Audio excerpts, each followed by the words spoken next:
What's the meaning of backspace?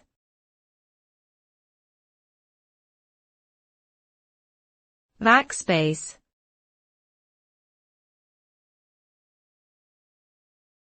Backspace.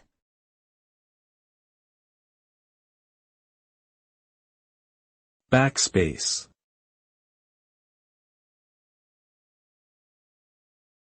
Backspace.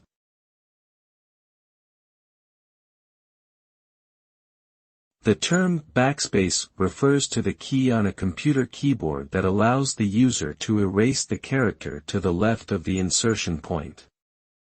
When typing, if a mistake is made, the backspace key can be used to delete the previous character, backward space.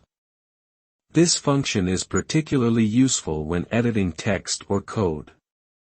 The backspace key was first introduced on typewriters in the early 20th century as a way to correct errors. Today, it remains a standard feature of computer keyboards and is used frequently by typists, programmers, and casual computer users alike.